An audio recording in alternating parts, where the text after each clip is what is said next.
Hello प्यारे दोस्तों, कहानियों का ढाबा चैनल में आप सभी का स्वागत है।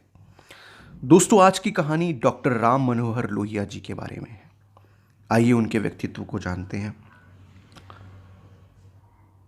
विश्व मानवता के उपासक व विलक्षण प्रतिभा के धनी डॉक्टर राम मनोहर लोहिया 20वीं सदी के महान समाजवादी चिंतक थे।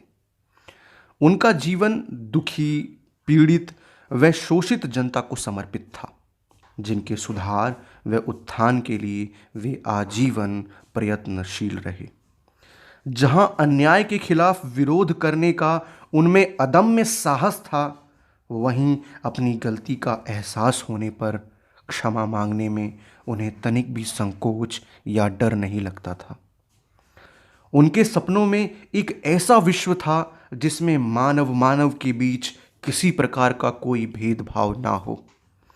ऐसे प्रखर समाजवादी विचारक डॉक्टर राम मनोहर लोहिया का जन्म 23 मार्च सन 1910 ईस्वी को उत्तर प्रदेश के फैजाबाद जिले के अंतर्गत अकबरपुर तहसील में हुआ था, जो कि वर्तमान में अंबेडकर नगर जिले में स्थित है। इनके पिता श्री हीरालाल लोहिया तथा माता श्रीमती चंद्री देवी थीं। जब ये लगभग 2.5 वर्ष के थे, तभी इनकी माताजी का स्वर्गवास हो गया। माताजी के ना रहने पर इनका पालन पोषण इनकी दादी जी ने किया। बचपन से ही यह अपने पिताजी के साथ रहे और उनके जीवन से ही इन्हें राष्ट्र प्रेम की प्रेरणा मिली। इनकी प्रारंभिक शिक्षा अकबरपुर के प्राइमरी स्कूल में हुई। अकबरपुर की पढ़ाई समाप्त करने के बाद ये अपने पिता के साथ मुंबई चले गए। इन्होंने मुंबई से मैट्रिक, बनारस से इंटरमीडिएट और कोलकाता से विद्यासागर कॉलेज से स्नातक की परीक्षा उत्तीर्ण की। तत्पश्चात डॉक्टर लोहिया ने बर्लिन अर्थात जर्मनी से सन 1932 ईस्वी में डॉक्टरेट की उपाधि प्राप्त की। डॉक्टरेट की उपाधि के लिए डॉक्टर लोहिया ने प्रोफेसर बर्नर जॉन बर्ट के निर्देशन में नमक सत्याग्रह पर अपना शोध पूरा किया। डॉक्टर लोहिया सन 1933 ईस्वी के प्रारंभ में स्वदेश लौटे। स्वदेश लौटने के बाद ये समाज के उत्थान हेतु देश में संचालित समाजवादी आंदोलन के साथ जुड़ गए। देश की स्वतंत्रता से पूर्व ये भारत में ब्रिटिश साम्राज्यवाद का मुखर विरोध करते रहे। सन 1942 ईस्वी में भारत छोड़ो आंदोलन में भी इन्होंने सक्रिय रूप से भाग लिया और इसे आज़ादी की आखिरी लड़ाई के रूप में स्वीकार किया। ये कई माह तक भूमिगत रहे और इसी समय इन्होंने गुप्त रेडियो स्टेशन की स्थापना की।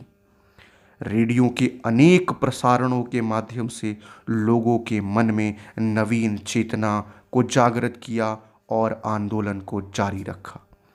ब्रिटिश काल में ये कई बार जेल गए।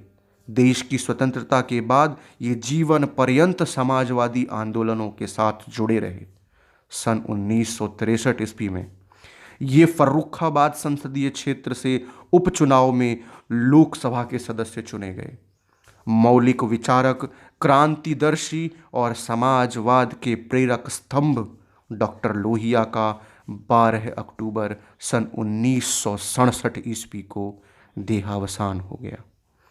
डॉक्टर राम मनोहर लोहिया एक प्रबुद्ध विचारक और लेखक भी थे। इनकी रचनाएं जीवन के विविध पक्षों से संबंधित हैं। इनकी प्रमुख रचनाएं हैं इतिहास चक्र, अंग्रेजी हटाओ, धर्म पर एक दृष्टि, मार्क्सवाद और समाजवाद, समाजवादी चिंतन, संसदीय आचरण आदि। इन्होंने कई पत्र पत्रिकाओं का संपादन किया तथा उनके लिए लेख भी लिखे। भूमिगत रहते हुए इनकी जंगजू आगे बढ़ो और मैं आज़ाद हूँ आदि पुस्तिकाएं प्रकाशित हुई।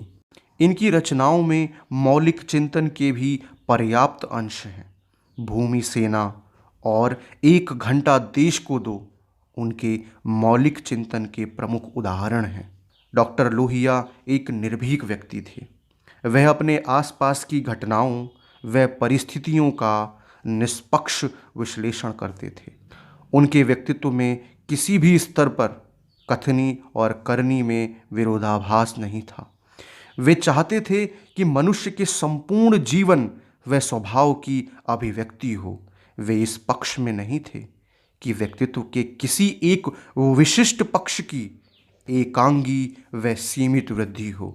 उन्होंने अपने कर्म व चिंतन के द्वारा मनुष्य के व्यक्तित्व के विकास को सदैव प्राथमिकता दी। उनके चिंतन में गांधी जी के विचारों का गहरा प्रभाव रहा है।